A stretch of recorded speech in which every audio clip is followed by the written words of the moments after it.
Thanks for watching. Don't forget to like, comment, share and subscribe to الله الرحمن الرحيم. الحمد لله رب العالمين والصلاة والسلام على سيد الأنبياء والمرسلين. أما بعد فأعوذ بالله من الشيطان الرجيم. بسم الله الرحمن الرحيم.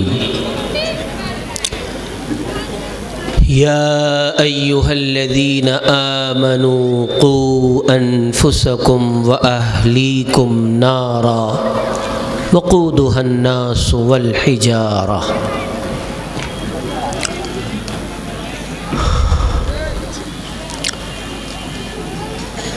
عن عبد الله بن عمر رضي الله عنهما قال قال النبي صلى الله عليه وسلم: ألا كلكم راع وكلكم مسؤول عن رعيته، فالرجل راع على أهل بيته وهو مسؤول عن رعيته، والمرأة راعية على بيت زوجها وولده وهي مسؤولة عن رعيتها.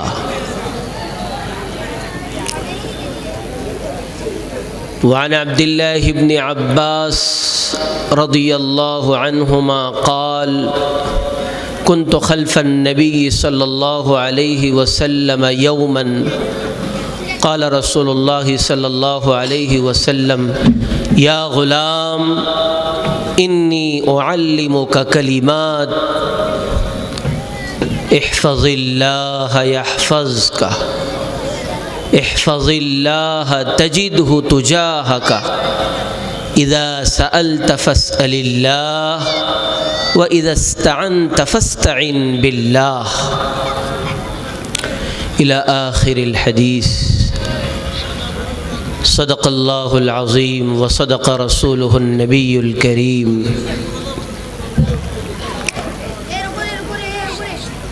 قابل احترام علماء کرام، بزرگان دین، نوجوانان اسلام،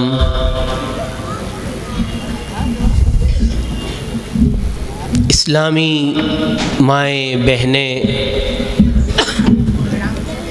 اور پیارے بچے بچیاں،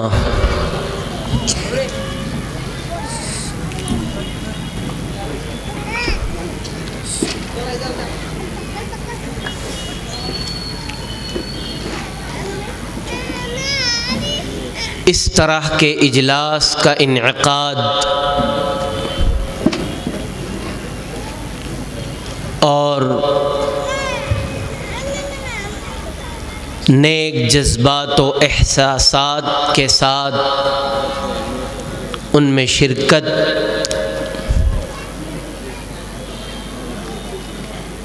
بڑی خوش قسمتی اور سعادت مندی ہے۔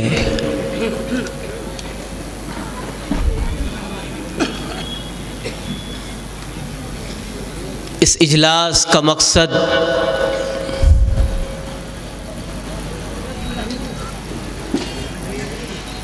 کوئی مفاد نہیں، کوئی ذاتی فائدہ نہیں، بلکہ محض ہماری قوم کے معصوم بچے جو ہمارے مکاتب کی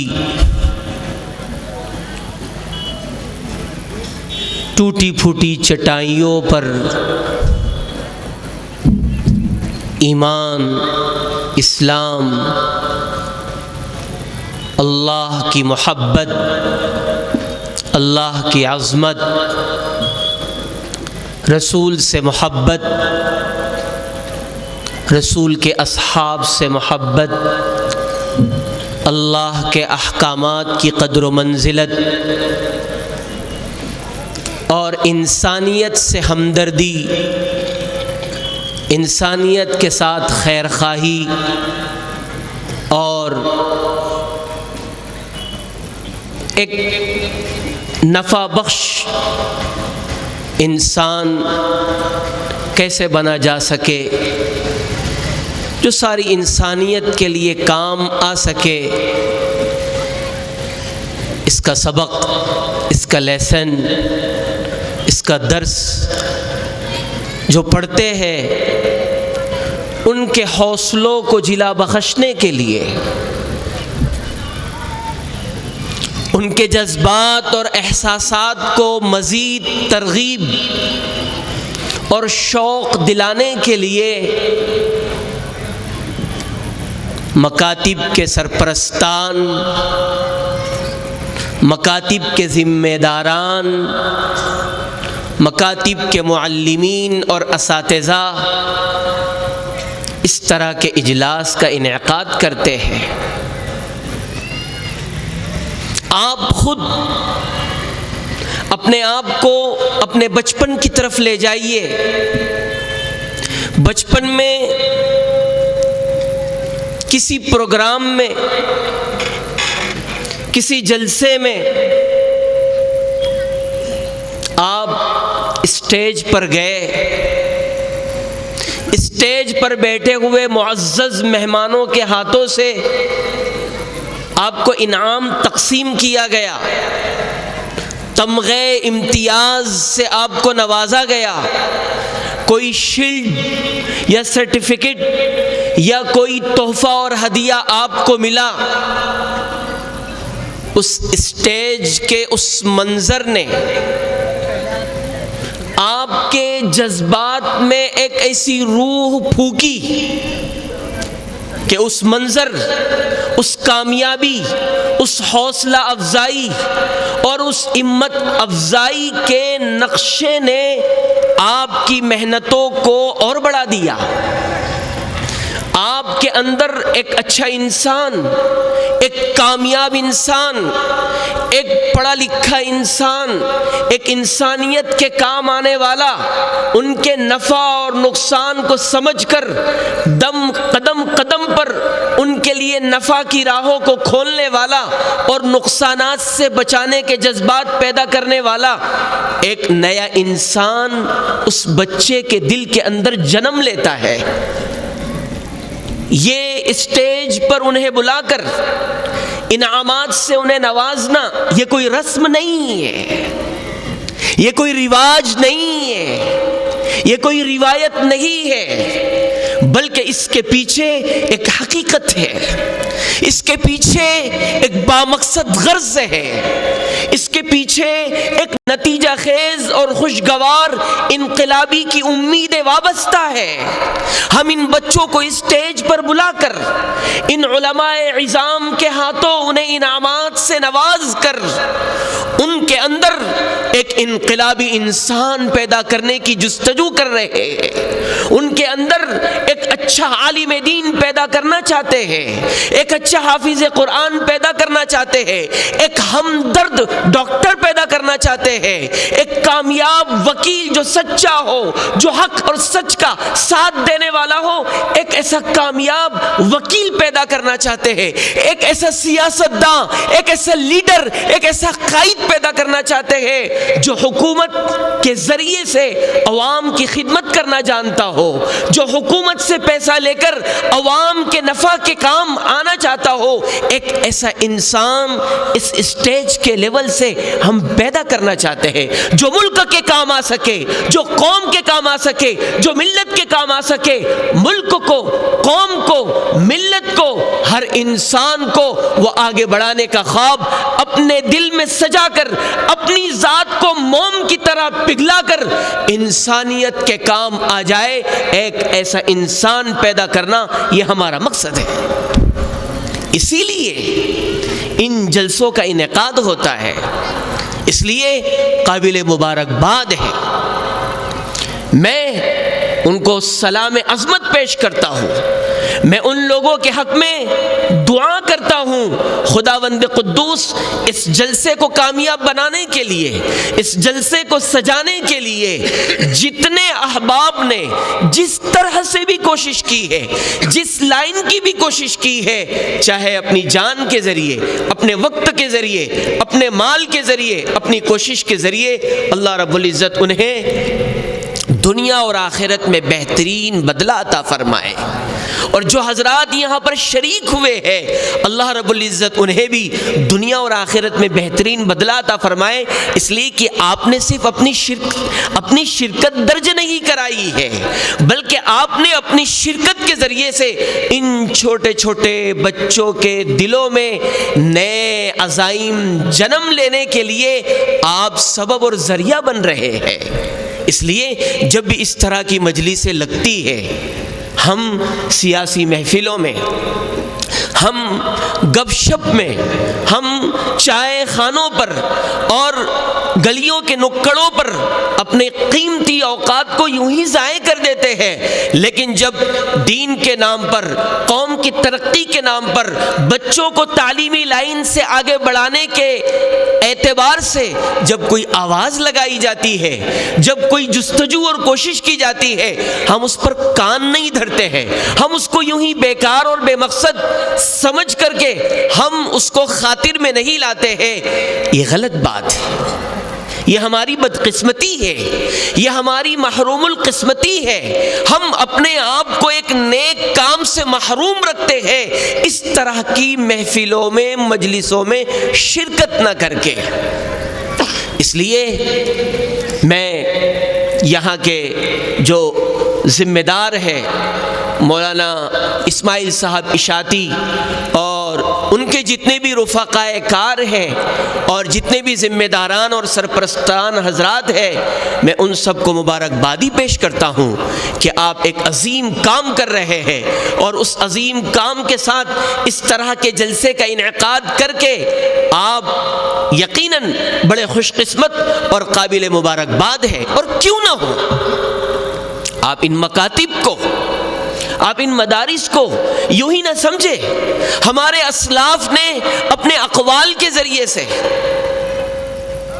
ان کے سلسلے میں بڑے بڑے تائیدی کلمات کہے ہیں. امام رازی رحمت اللہ علیہ نے بڑا عجیب و غریب واقعہ لکھا ہے.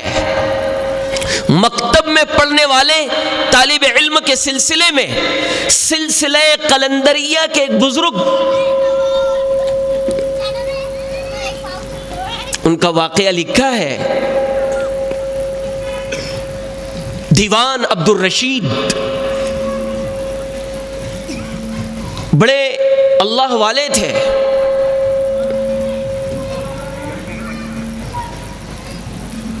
جب وہ بیمار ہوئے اور جب انہیں یوں محسوس ہوا کہ میں اپنی زندگی کی آخری سانسوں کو مکمل کر رہا ہوں، انہوں نے اپنے رفقا سے، اپنے گھر والوں سے کہا، اگر میرا انتقال ہو جائے اور جب مجھے قبر میں دفن کرنے کی نوبت آئے تو ہمارے محلے میں جہاں مکتب چلتا ہے اور اس مکتب میں آنے والے طلباء اپنی چپلیں اور اپنی جوتیاں مکتب کے دروازے کے پاس جو فرش ہے، جو فرش ہے، اس فرش پر اپنی جو جوتیاں رکھتے ہیں، اپنی جو چپلیں رکھتے ہیں، جب میرا انتقال ہو جائے اور مجھے قبر میں لٹایا جائے اور میری قبر میں جب تخت یا فرش رکھنے کی نوبت آئے تو وہ تخت اور وہ فرش میری قبر میں رکھنا جس پر مکتب کے بچے اپنی جوتیاں رکھتے ہیں، مجھے اللہ کی رحمت سے امید ہے کہ ان مکتب میں پڑھنے والے بچوں کی برکت سے اللہ رب العزت میری مغفرت فرما دے. معمولی بات نہیں ہے. اسی لیے امام رازی رحمت اللہ علیہ نے واقعہ لکھا ہے. ایک شخص تھا شرابی اور کبابی، گنہگار، اللہ کا نافرمان بندہ. اس کا انتقال ہوا. اس کے انتقال کے بعد میں ظاہر سی بات ہے بدعمالیوں کی وجہ سے، گناہوں کی وجہ سے، شراب نوشی اور دیگر معصیتوں کی وجہ سے وہ قبر کے عذاب میں مبتلا ہوا اور کئی دنوں تک اسے قبر کا عذاب دیا جاتا رہا۔ کچھ دنوں کے بعد اچانک سے اس کی ذات سے عذاب کو ہٹا لیا گیا، قبر کا عذاب اس سے ہٹا لیا گیا۔ جب فرشتوں نے اس سے قبر کا عذاب ہٹایا تو اس شخص نے پوچھا میرا انتقال ہوا ہے، میں جب سے قبر میں دفن ہوا کئی دن گزر چکے ہیں، میں عذاب میں گرفتار اور مبتلا تھا، آج اچانک کیا بات ہے کہ آپ میرے لیے قبر کے عذاب سے خلاصی کا پیغام لائے ہو، قبر کے عذاب سے نجات کا پیغام لائے ہو، کیا بات ہے؟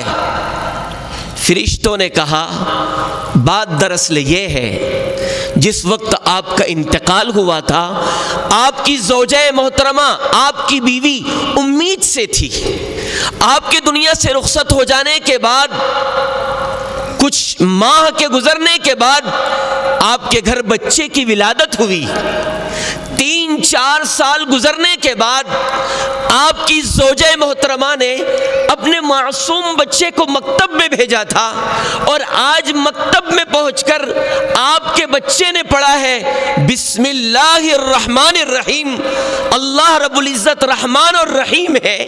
آپ کے معصوم بچے نے اللہ کی ذات کے 2 نام رحمان اور رحیم لیے ہیں، اللہ کی ذات رحمان اور رحیم ہے۔ اللہ کی رحمت کو یہ گوارا نہیں کہ جس باپ کا بچہ میرا نام رحمان اور رحیم لے کر کے میری رحمت کا واسطہ دے کر کے وہ میرے کلام کو پڑھنے کا آغاز کر رہا ہو اور میں قبر میں اس کے باپ کو عذاب دوں، اس لیے آج سے آپ کے لیے قبر کے عذاب کی نجات کا فیصلہ ہے۔ آپ ان مکتب میں پڑھنے والے بچوں کو معمولی نہ سمجھیں، الحمدللہ ان مکتب میں پڑھنے والے بچوں کو یہ اساتذہ کرام بہت معمولی سی تنخواہ کے ذریعے سے ایک بہت بڑا کام انجام دے رہے ہیں۔ اس لیے میں ان اساتذہ کرام سے بھی کہوں گا ہمارے سپرد ہماری قوم کے افراد جو اپنے معصوم بچوں کو سپرد کرتے ہیں انتہائی ہمدردی کے ساتھ، انتہائی خیر خواہانہ جذبات کے ساتھ، صبر کے ساتھ، یقیناً معصوم بچوں کو پڑھانا بڑا صبر والا مرحلہ ہوتا ہے، لیکن ہمدردانہ خیر خواہانہ جذبات اور صبر کے ساتھ ساتھ قوم کے ان ہیرو کو آپ تراش خراش کر اور انسانیت کے حق میں نفع بخش بنا کر آپ امت کے حوالے کیجیے۔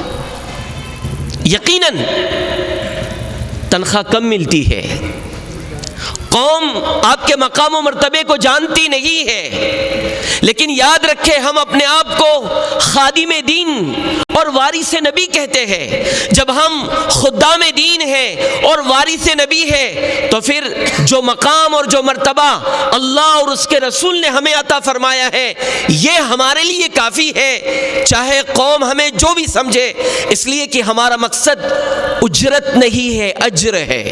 علماء اکرام میرے الفاظ پر غور کرنا، ہمارا مقصد اجرت نہیں ہے، اجر ہے۔ ما اسألکم علیہ من اجر ان اجری الا علی اللہ، ہمارا مقصد اجرت نہیں ہے، ہم اجرت کے لیے نہیں کام کرتے ہیں، ہم اجر کے لیے کام کرتے ہیں، اور قرآن کہتا ہے ان اجری الا علی اللہ۔ انبیاء اکرام علیہم الصلاۃ والسلام فرمایا کرتے تھے ہمارا اجر تو اللہ کے ذمے ہے، اور اللہ کیا دیں گے؟ ما لا عین رات ولا اذن سمعت ولا خطر علی قلب بشر، نہ کسی انسان نے دیکھا ہے، نہ سوچا ہے، نہ سمجھا ہے، نہ سنا ہے۔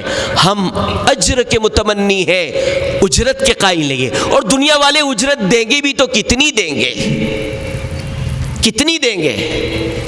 ما عندکم ینفد وما عند اللہ باق، جو انسانوں کے پاس ہے اسے ایک نہ ایک دن ختم ہونا ہے، اور جو اللہ کے پاس ہے وہ ہمیشہ باقی رہنے والا ہے۔ آپ اللہ کی طرف سے اجر سے نوازے جانے والے، اس لیے آپ دیکھیے نا، خدا نے آپ کو زندگی کا سکون دیا ہے، خدا نے آپ کو زندگی میں اطمینان دیا ہے، خدا نے آپ کو نیک اور صالح اور تندرست اولاد دی ہے، خدا نے آپ کو خدمت گزار با وفا بیوی دی ہے، خدا نے آپ کو تندرست توانا والدین دیے ہیں، خدا نے آپ کو معاشرے میں عزت اور مقام اور مرتبہ دیا ہے۔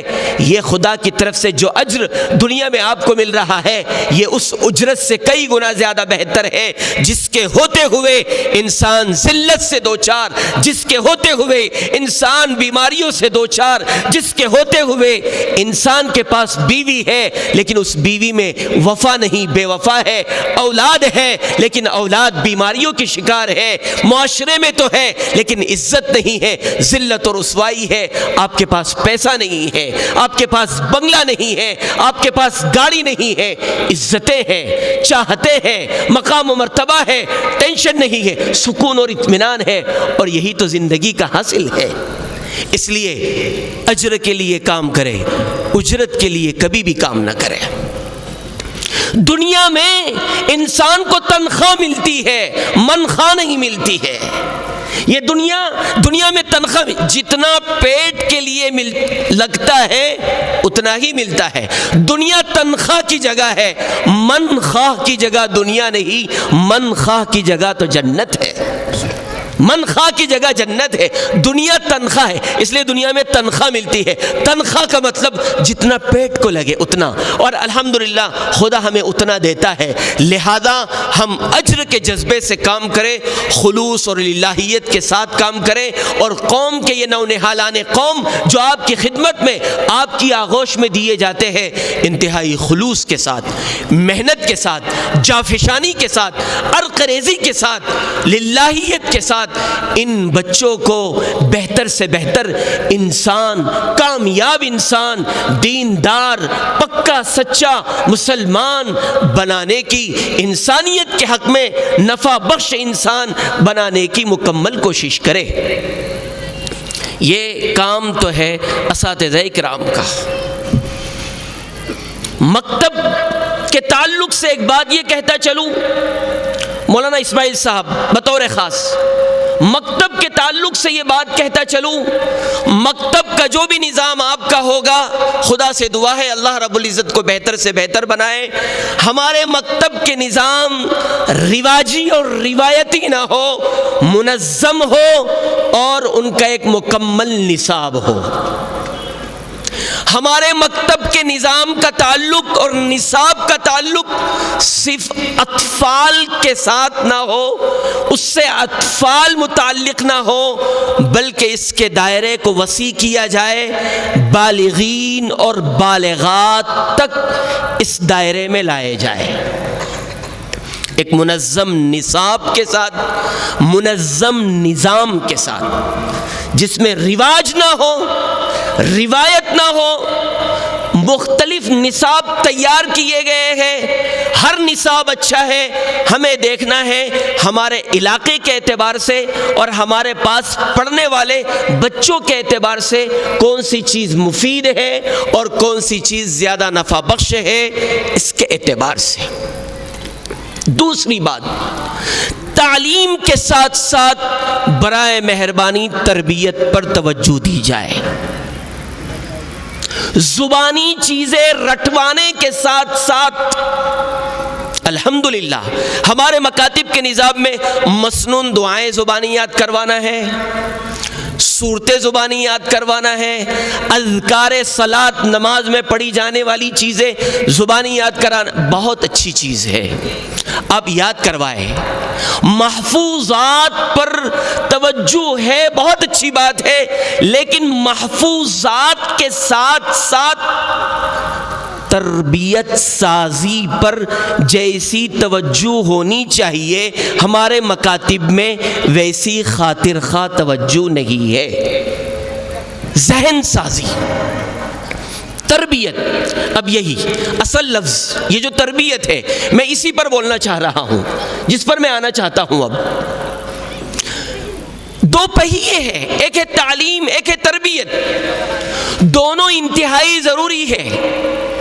اگر تعلیم ہی ہے اور تربیت نہیں تو تعلیم سے خاطر خواہ فائدہ نہیں ہوگا، اور تعلیم تو ہے لیکن تربیت تو ہے، لیکن تربیت کے ساتھ ساتھ تعلیم نہیں ہے تو اس سے بھی خاطر خواہ فائدہ نہیں ہوگا۔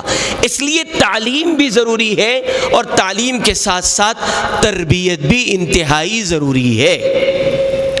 ہم اپنے بچوں کی مکمل ذہن سازی کرنے کی کوشش کریں، ذہن سازی اس طرح سے کہ ماشاءاللہ آپ نے ان کو چند چیزیں زبانی یاد تو کروائی ہے، لیکن ایمانیات، اب ایمانیات میں سب سے اہم چیز توحید ہے۔ آپ نے ان کو کلمہ طیبہ یاد تو کروا دیا، 4 کلمے 5 کلمے آپ نے انہیں یاد کروا دیے، لیکن ہمارے بچے کو توحید کیا ہے، وحدانیت کیا ہے، رسالت کیا ہے، باس بعد الموت، مرنے کے بعد دوبارہ زندہ ہونا، اپنی زندگی میں ہر نیک اور برے اعمال کا اللہ کے سامنے حساب اور کتاب دینا، یہ ساری چیزیں بچپن سے ہم اپنے بچوں کو سمجھائے۔ اب توحید میں اللہ کی ذات، اللہ کی عظمت، اللہ کی قدرت، اللہ کی کبریائی، اللہ کی ذات کا خوف اور ڈر، جیسے ہمارے معاشرے کی مائیں بچپن سے اپنے بچوں سے اپنی بات منوانے کے لیے وہ انہیں جانوروں سے ڈراتی ہے، کائنات کی چیزوں سے ڈراتی ہے، ہم اپنی اس بری حرکت سے باز آ کر ہم اپنے بچوں کے دل و دماغ میں بچپن سے اللہ کی عظمت، اللہ کی کبریائی، اللہ کا ڈر، اللہ کا خوف بچپن سے بیٹھانے کی کوشش کرے۔ رسالت، اب رسالت کے ذریعے سے اللہ کے نبی کی محبت، اللہ کے نبی صلی اللہ علیہ وسلم کی سیرت کی محبت، آپ کی زندگی میں پیش آنے والے جتنے بھی اعمال ہیں ان تمام اعمال کی محبت۔ مسئلہ یہ ہے ہمارے مکتب سے پڑھنے والا بچہ 30-40 صورتیں یاد کر کے، 50 دعائیں یاد کر کے، اذکار صلاۃ یاد کر کے، قرآن کریم ناظرہ مکمل کر کے جب وہ عملی میدان میں آتا ہے تو مکتب کی تعلیم اور تربیت اور اس کی عملی زندگی میں زمین و آسمان کا فرق ہوتا ہے۔ تو کیا مکتب کی تعلیم کے اثرات کا تعلق صرف مکتب کی 4 دیواری سے ہے یا پوری زندگی سے ہے؟ ہم تو وہ مسلمان چاہتے ہیں، ہم تو وہ اللہ کا بندہ چاہتے ہیں، ہم تو نبی کا وہ امتی چاہتے ہیں جس کی زندگی کے ایک ایک عمل سے اللہ کے احکامات کی تعمیل، رسول اللہ صلی اللہ علیہ وسلم کی سیرت طیبہ اس کی زندگی سے چھلکے۔ میں مسلمان معلوم اس وقت تو ہوتا ہوں جب میرے نام کے ساتھ محمد لگتا ہے، جب میرا نام عبداللہ ہے، جب میرا نام عبد الرحمن ہے، جب میں خان شیخ سید لگاتا ہوں تب دنیا والے مجھے مسلمان جانتے ہیں۔ نہیں، میری شکل کو دیکھ کر، میری چال کو دیکھ کر، میرے گفتگو کے انداز کو دیکھ کر، میرے رویے اور سلوک کو دیکھ کر، میرے کیریکٹر اور کردار کو دیکھ کر میرا ہم وطن، میرے شہر کا بھائی، میری گلی کا بھائی، میرے گاؤں میں رہنے والا بندہ میری ایک ایک ادا کو دیکھ کر کہہ دے یہ مسلمان ہے، یہ ایمان والا ہے، یہ اللہ کو ماننے والا ہے، یہ قرآن کو ماننے والا ہے، یہ نبی کو ماننے والا ہے۔ ہم ایک ایسا بچہ دیکھنا چاہتے ہیں۔ اس لیے ذہن سازی، تربیت، ہر اعتبار سے رسول کی محبت، اللہ کی عظمت، صحابہ اکرام رضوان اللہ تعالی علیہم اجمعین نے دین اسلام کے لیے جو قربانیاں دی ہیں ان قربانیوں کو اپنی اولاد کے سامنے بیان کر کے ان کی عظمت ان کے دل و دماغ میں بیٹھائیں۔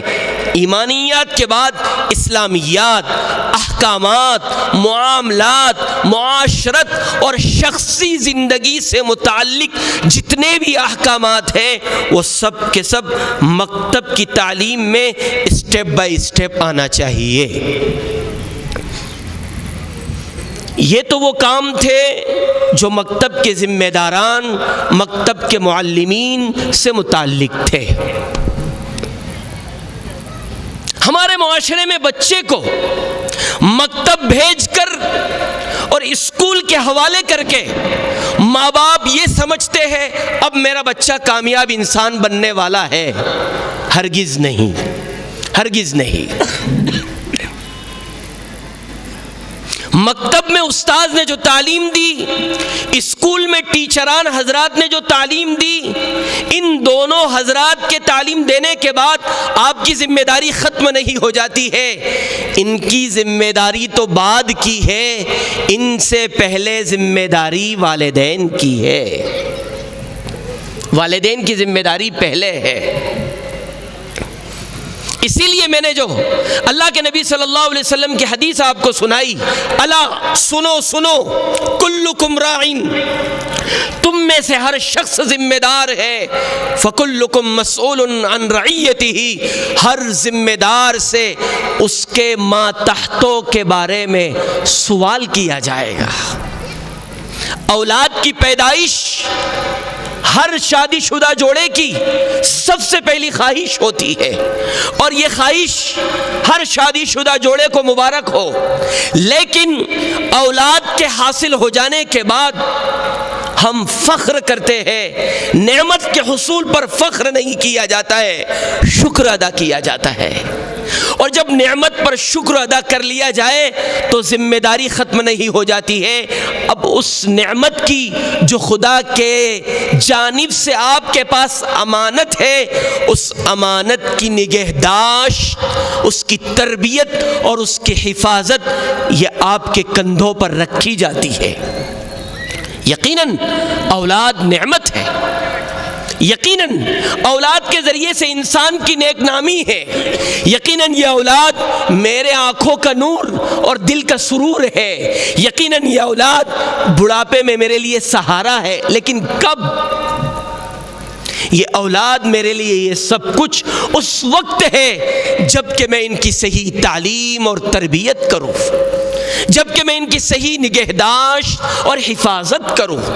اگر میں نے اس نعمت کے حصول پر شکر نہیں، فخر کیا، اس کی امانت داری نہیں بلکہ اس امانت میں نے خیانت کی، اس طرح کہ میں نے ان کی تربیت نہیں کی، ان کو تعلیم اور ایجوکیشن کے زیور سے آراستہ نہیں کیا، بس یوں ہی میں نے ان کو شتر بے مہار کی طرح آزاد اور کھلا چھوڑ دیا، اب یہ اولاد میرے لیے نعمت نہیں نقمت ہوگی، یہ میری نیک نامی کا ذریعہ نہیں بدنامی کا ذریعہ ہوگی۔ کل قیامت کے دن یہ میرے لیے ذخیرہ آخرت نہیں بلکہ میرے لیے یہ سبب عذاب بنے گی، سبب عذاب بنے گی۔ سنو سنو، حضرت علی رضی اللہ تعالیٰ عنہ فرماتے ہیں کل قیامت کے دن اللہ رب العزت اولاد سے ماں باپ کے حقوق کے سلسلے میں بعد میں سوال کریں گے، پہلے ماں باپ سے اولاد کے حقوق کے متعلق سوال کریں گے۔ کیا سوال کریں گے؟ ماذا علمہم ماذا ادبہم، تم نے انہیں کیا تعلیم دی، تم نے انہیں کیسا ادب سکھایا، تم نے انہیں کیسا انسان بنا کر آئے ہو تم، یہ اللہ رب العزت کل قیامت کے دن ہم سے سوال کریں گے۔ اس لیے خدا کے واسطے اولاد جو خدا کی ایک نعمت ہے، اسے امانت سمجھیے اور امانت کی حفاظت کی کوشش کیجیے۔ صحیح تربیت اسلامی تعلیمات کی روشنی میں، صحیح تربیت قرآن اور حدیث کی تعلیمات کی روشنی میں انہیں آپ علم سکھائے۔ اب ہمارے معاشرے میں علم سکھانے والے والدین چار طرح کے ہیں۔ بعض والدین وہ ہیں جنہوں نے اپنے بچوں کو صرف اور صرف علم دین سیکھنے کے لیے وقف کر دیا، ان کے جذبات کو سلام، صرف علم دین سیکھنے کے لیے وقف کر دیا۔ پہلی قسم والدین کی۔ دوسری قسم والدین کی جنہوں نے اپنی اولاد کو ماڈرن ایجوکیشن سیکھنے کے لیے وقف کر دیا. دوسری قسم، تیسری قسم ماں باپ کی وہ ہے جن کی نظر میں دینی علم بھی ضروری ہے اور ماڈرن ایجوکیشن بھی ضروری ہے. تیسری قسم. اور چوتھی قسم ان کی ہے جن کی نظر میں نہ دینی علم ضروری ہے نہ ماڈرن ایجوکیشن ضروری ہے. میری رائے سے اگر کسی کو اختلاف ہو تو وہ اختلاف کر سکتا ہے، لیکن موجودہ حالات اور ماحول کے تناظر میں اپنی اولاد کو علم دین سکھانے کے ساتھ ساتھ ماڈرن ایجوکیشن جتنا سیکھنا ضروری ہے، سائنس، جغرافیہ، ہسٹری، میتھس، ہمارے اپنے اسٹیٹ کی زبان مراٹھی، انٹرنیشنل لینگویج انگلش، ہمارے ملک کی زبان ہندی، یہ ساری چیزیں سکھانا بھی ضروری ہے، سکھایا جائے. وہ لوگ جنہوں نے اپنی اولاد کو صرف ماڈرن ایجوکیشن کے حوالے کر دیا، برائے مہربانی آپ اپنی اولاد کو دینی تعلیم سے آراستہ کرنا ضروری سمجھے، ورنہ جوان ہونے کے بعد آپ کی اولاد ممکن ہے نوکر تو بن جائے گی لیکن خدمت گزار اولاد نہیں ہوگی. وہ ایک سرکاری ملازم تو ضرور ہوگی لیکن وہ معاشرے اور سوسائٹی کا ایک خدمت گزار، ایک کامیاب نوجوان نہیں ہوگا. ممکن ہے وہ بڑا پروفیسر، ممکن ہے وہ بڑا ڈاکٹر، ممکن ہے وہ بڑا انجینئر تو ہوگا. ڈاکٹر وہ ہوگا جس میں ہمدردی نہیں ہوگی، انجینئر وہ ہوگا جس کے دل میں کسی کے لیے اچھے جذبات نہیں ہوگے، وکیل وہ ہوگا جس کے پاس سچ اور جھوٹ، حق اور ناحق کا کوئی فرق نہیں ہوگا. انسان تو ہوگا، وہ ایک درندہ نما انسان ہوگا، وہ انسان نہیں ہوگا جو انسانوں کے حق میں نفع بخش ہو. اس لیے دینی تعلیم کے ساتھ ساتھ ایجوکیشن، ماڈرن ایجوکیشن یہ بھی انتہائی ضروری ہے. اور تیسرے وہ لوگ جو خوش قسمت ہیں، جو اپنی اولاد کو دینی تعلیم دلانا بھی ضروری سمجھتے ہیں اور دنیاوی تعلیم دلانا بھی ضروری سمجھتے ہیں، ان کے لیے میں یہ کہوں گا قرآن کریم مکمل کرنے کے بعد مکتب کی تعلیم ختم نہیں ہو جاتی. مولانا اسماعیل صاحب اشاعتی سے میں کہوں گا آپ ایک ایسا نصاب بنائیں تاکہ ہمارے بچے اور بچیاں مکتب کے نظام سے کم 12ویں جماعت تک جڑے رہے، 12ویں جماعت تک جڑے رہے. سمجھیے آپ میری بات کو، 12ویں جماعت تک جڑے رہے. اس کے بعد مکتب کے نظام میں بالغات کی تعلیم، بالغین کی تعلیم شرعی حدود میں رہتے ہوئے. ماں باپ کی ذمہ داری تربیت ہے، تعلیم ہے. اور چوتھی قسم ماں باپ کی وہ ہے جنہوں نے اپنی اولاد کو دینی تعلیم سے بھی محروم رکھا اور ماڈرن ایجوکیشن سے بھی محروم رکھا. یہ ماں باپ نہیں ہے، یہ اس بچے کے حق میں سب سے بڑے ظالم انسان ہے جو اپنے بچوں کے بچپن سے ناجائز فائدہ اٹھا کر کے اپنی خواہشات کو پورا کرنا چاہتے ہیں. یہ ماں باپ نہیں ہے، یہ انسان نما درندے ہیں جو اپنی اولاد کے مستقبل کو برباد کر رہے ہیں. تعلیم یہ تو ہمارا امتیاز ہے. ہمارے مذہب کی ابتدا نہ نماز سے ہوئی نہ روزے سے ہوئی. ہمارے مذہب کی ابتدا توحید کے حکم سے نہیں ہوئی، رسالت کے حکم سے نہیں ہوئی ہے. پڑھیے قرآن کریم کی سب سے پہلی آیت. 600 سال کے بعد انسانیت سے جب اللہ نے کلام کیا تھا، سب سے پہلا میسیج جو مانوتا اور انسانیت کے نام آیا تھا، اقرا، پڑھیے. Education is a compulsory. پڑھائی ہر انسان کے لیے ضروری ہے.